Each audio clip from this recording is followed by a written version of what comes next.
مصطفیٰ کریم رؤوف الرحیم صلی اللہ تعالی علیہ وسلم نے جب کوہ صفا پہ چڑھ کر کوہ صفا سے دعوت اسلام پیش کیا تو سب سے پہلے جس پاک قلب نے نور ایمان کو قبول کیا، سب سے پہلے جس دل نے اسلام کا کاشانہ بنایا، سب سے پہلے غلام رسول صلی اللہ تعالی علیہ وسلم کا قلادہ جس نے اپنے گلے میں پہنا، وہ کوئی اور نہیں ہے، حضرت ابو بکر صدیق رضی اللہ تعالی عنہ، جس ذات کے تعلق سے اللہ تبارک و تعالی نے، جس ذات کی تعریف و توصیف میں اللہ تبارک و تعالی نے اپنے کلام قرآن مجید میں آیتیں نازل فرمائی، جس کے شان و شوکت کو پیارے آقا صلی اللہ علیہ وسلم نے ایسے ایسے فضائل بیان فرمائے جس سے حضرت ابو بکر صدیق رضی اللہ تعالی عنہ کا تمام صحابہ میں یگانہ اور ممتاز نظر آتے ہیں۔ یہی وہ شخص ہیں جنہوں نے سب سے پہلے اسلام کا قلادہ اپنے گلے میں ڈالا، یہی وہ ذات ہے جس نے سب سے پہلے مسلمان ہونے کا شرف حاصل کیا، یہی وہ معزز ہستی ہے جس نے سب سے پہلے اسلام کو اور اسلام کے پرچم کو بام عروج تک پہنچایا۔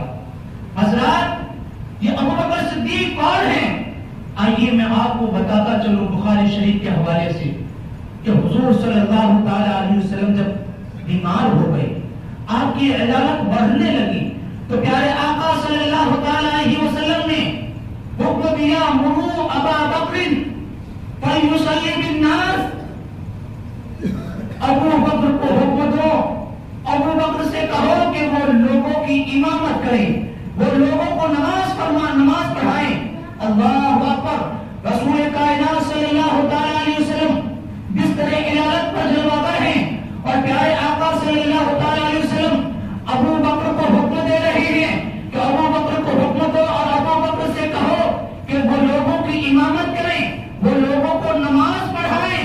اللہ اللہ، اس سے حضرت ابو بکر کی شان کا پتہ چلتا ہے، ابو بکر کے مقام کا پتہ چلتا ہے کہ اور بھی معزز صحابہ کرام موجود تھے، اور بھی جو ہے بڑے بڑے صحابہ وہ وہاں پر موجود تھے، لیکن رسول کائنات صلی اللہ تعالی علیہ وسلم نے بستر علالت سے کسی اور کا نام نہیں لیا، بلکہ حضرت ابو بکر صدیق کا نام لیا۔ حضرت عائشہ کہتی ہے کہ جب مصطفیٰ کریم صلی اللہ تعالی علیہ وسلم نے فرمایا کہ مرو ابا بکر فلیصلی بالناس، ابو بکر سے کہو، ابو بکر کو حکم دو کہ وہ لوگوں کی امامت کریں، وہ لوگوں کو نماز پڑھائیں۔ حضرت عائشہ کہتی ہے کہ میں نے بارگاہ نبوت میں عرض کیا، یا رسول اللہ، میرے والد محترم ابو بکر تو نرم دل کے ہیں، وہ آپ کی جگہ کھڑے ہو کر نماز کیسے پڑھائیں گے؟ پھر میرے مصطفیٰ نے فرمایا، مرو ابا بکر، ابو بکر سے کہو کہ وہ لوگوں کی امامت کریں، وہ لوگوں کو نماز پڑھائیں۔ اللہ اللہ، یہ ابو بکر کون ہے؟ یہ ابو بکر کون ہے جس کا میرے مصطفیٰ نام لے رہے ہیں؟ بستر علالت پر جلوہ گر ہے، اور بھی بڑے بڑے صحابہ موجود ہیں، لیکن کسی اور کا نام نہیں لے رہے، بلکہ حضرت ابو بکر کا نام لے رہے ہیں، اور حضور فرما رہے ہیں، ابو بکر سے کہو، ابو بکر سے کہو، ابو بکر سے کہو، ابو بکر کو حکم دو کہ وہ لوگوں کی امامت کریں، وہ لوگوں کو نماز پڑھائیں۔ آئیے میں آپ کو ابو بکر کی شان بتاتا ہوں، یہ کون ابو بکر ہے جس کو پیارے آقا صلی اللہ تعالی علیہ وسلم نے بستر علالت سے ندا دیا، بستر علالت سے پیارے آقا نے ابو بکر کا نام لیا۔ یہ وہی ابو بکر ہیں جن کے باپ بھی صحابی ہیں، جن کے پوتے بھی صحابی ہیں، جن کے بیٹے بھی صحابی ہیں۔ یہ کون ابو بکر ہے؟ یہ وہی ابو بکر ہیں جو خود صحابی ہیں۔ کون ابو بکر؟ وہی ابو بکر جنہوں نے سب سے پہلے اسلام کا قلادہ اپنے گلے میں ڈالا۔ کون ابو بکر؟ وہی ابو بکر جس نے سب سے پہلے کلمۃ الرسول پڑھا۔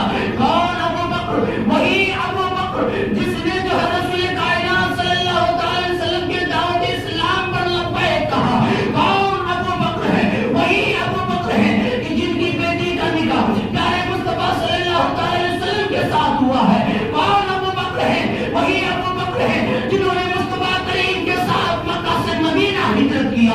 کون ابو بکر ہے؟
نماز پڑھائیں، وہ لوگوں کی امامت کریں۔ حضرت عائشہ کہتی ہے یا رسول اللہ میرے باپ تو نامدرک ہیں، وہ آپ کی موجودگی میں آپ کے مصلی امامت پر کیسے جائیں گے، کیسے نماز پڑھائیں گے؟ پھر پیارے مصطفیٰ صلی اللہ تعالیٰ علیہ وسلم کو تیسری بار ناراض ہو کر تاکید کے ساتھ فرماتے ہیں ابو بکر سے کہو کہ وہ لوگوں کی امامت کرے، وہ لوگوں کو نماز پڑھائیں۔ حضرت ابو بکر صدیق رضی اللہ تعالیٰ مصلی امامت پر جاتے ہیں، لوگوں کو نماز پڑھاتے ہیں اور کئی دنوں تک لوگوں کی امامت کرتے ہیں۔ رسول کائنات صلی اللہ تعالیٰ علیہ وسلم اپنی حیات ظاہری میں یہ بتانا چاہ رہے تھے اپنے غلاموں کو، اپنے صحابہ کو، اپنے یاروں کو، مصطفیٰ کریم بتانا چاہ رہے تھے اے لوگوں سنو، جب میرا اس دنیا سے وصال ہو جائے، جب میں اس دنیا سے پردہ کر جاؤں، جب میں اس دنیا سے چلے جاؤں تو اے لوگوں سنو، کسی اور کو خلافت کے تخت پر نہ بٹھانا، امامت کے تخت پر نہ بٹھانا، بلکہ میرے یار غار ابو بکر کو بٹھانا، میرے یار غار ابو بکر کی امامت کو تسلیم کر لینا۔ اللہ کے رسول نے حیات ظاہری میں جو ہے ابو بکر کو امامت کرنے کا حکم دیا ہے تھا، تو پیارے آقا صلی اللہ تعالیٰ علیہ وسلم نے ابو بکر کو مصلی امامت پر جانے کا حکم دیا۔ گویا کہ اللہ تبارک و تعالیٰ اور پیارے مصطفیٰ صلی اللہ تعالیٰ علیہ وسلم یہ چاہ رہے تھے کہ لوگوں میرے بعد کسی اور کو امام نہ بنایا جائے، کسی اور کو خلافت کا حقدار نہ بنایا جائے، بلکہ میرے یار غار ابو بکر کو بنایا جائے، جس کو میں نے آگے بھیجا ہے اسے تم لوگ بھی آگے کرتے رہنا، اور خلافت کے تخت پر کسی اور کو نہ بٹھانا بلکہ حضرت ابو بکر صدیق کو بٹھانا۔ اس لیے تو کہا گیا ہے کہ قرآن کریم نے ثانی اثنین ان کو کہہ دیا، قرآن کریم نے ثانی اثنین ان کو کہہ دیا، ثانی نہیں خدا کی قسم یار غار کا، ثانی نہیں خدا کی قسم یار غار کا ہے۔ ایک مرتبہ حضرت عائشہ صدیقہ رضی اللہ تعالی عنہا کہتی ہیں کہ مصطفیٰ کریم صلی اللہ تعالی علیہ وسلم میرے بسترے جو ہے میرے بسترے استراحت پر جلوہ کرتے۔ حضرت عائشہ کہتی ہے کہ مصطفیٰ کریم میرے بستر پر جلوہ فرماتے اور پورے آسمان میں ستارے جگمگا رہے تھے، آپس میں چمک رہے تھے، دمک رہے تھے، مسکرا رہے تھے۔ حضرت عائشہ کہتی ہیں میں نے بارگاہ رسالت میں عرض کیا یا رسول اللہ کیا آپ کی امت میں کوئی ایسا شخص ہے جن کی نیکیاں ان ستاروں کے برابر ہو جو آسمان میں چمک رہے ہیں؟ حضرت عائشہ کہتی یا رسول اللہ کیا آپ کی امت میں کوئی ایسا شخص ہے جن کی نیکیاں آسمان کے ستاروں کے برابر ہو؟ حضور صلی اللہ تعالی علیہ وسلم ارشاد فرماتی ہیں ہاں وہ حضرت عمر فاروق ہے۔ حضرت عائشہ کا خیال یہ تھا کہ پیارے آقا صلی اللہ تعالی علیہ وسلم ان کے والد کا نام لیں گے، ان کے والد کا تذکرہ کریں گے، ابو بکر صدیق کا تذکرہ کریں گے، لیکن پھر بھی حضرت عائشہ صدیقہ رضی اللہ تعالی عنہا نے جب سنا کہ مصطفیٰ کریم نے کسی اور کا نام لیا، عمر فاروق کا نام لیا، پھر مصطفیٰ کریم کی بارگاہ میں حضرت عائشہ عرض کرتی ہے یا رسول اللہ میرے ابو کا کیا حال ہے، یعنی ابو بکر صدیق کی نیکیوں کا کیا عالم ہے؟ مصطفیٰ کریم صلی اللہ تعالی علیہ وسلم ارشاد فرماتے ہیں کہ آسمان پر چمکنے والے ستاروں کے تعداد کے برابر حضرت عمر فاروق رضی اللہ تعالی عنہ کی نیکیاں ہیں۔ لیکن یہ عائشہ اگر تو سننا چاہتی ہے کہ ابو بکر کی نیکیوں کا عالم کیا ہے، ان کی نیکیوں کی جو مقام کیا ہے، ان کی نیکیوں کا رتبہ کیا ہے، تو اے عائشہ سن، تیرے ابا جان ابو بکر کی ایک نیکی جو ہے عمر فاروق کے تمام نیکیوں کے برابر ہے، عمر فاروق کے تمام نیکیوں کے برابر ہے۔ بتاؤ ابو بکر کی ایک نیکی کا یہ عالم ہے تو پوری حیات طیبہ کی نیکیوں کا عالم کیا ہوگا، پوری حیات طیبہ کی نیکیوں کا عالم کیا ہوگا۔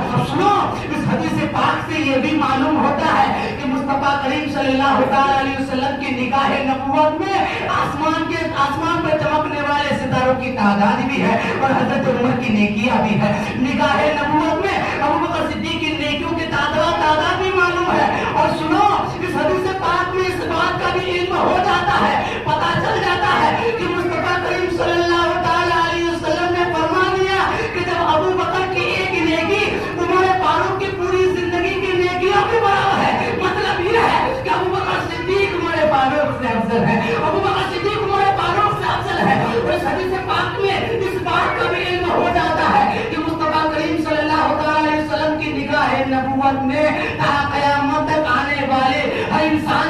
نبیوں کی تعداد نگاہ مصطفیٰ میں ہے، اور ہمارا ایمان اور عقیدہ تو یہ ہے، ہمارا وجدان تو یہ کہتا ہے، ہمارا ایمان تو یہ کہتا ہے، ہمارا ایمان تو یہ کہتا ہے کہ نگاہ نبوت سے جو ہے، چاہے وہ فرش ہو یا عرش ہو، چاہے وہ جو ہے خاکی ہو یا قدسی ہو، تمام لوگوں کا علم جو ہے نگاہ نبوت میں موجود ہے۔ اس لیے تو بڑے کہ سرکار نے کہہ دیا اور کوئی غیب کیا تم سے نیہا ہو بلا، جب نہ خدا ہی چھپا تم پہ کروڑ درود، جب نہ خدا ہی چھپا تم پہ کروڑ درود۔ یہ حضرت ابوبکر صدیق رضی اللہ تعالیٰ عنہ کی بارگاہ میں جو ہے چند کلمات خراج عقیدت کے طور پر میں نے پیش کیا۔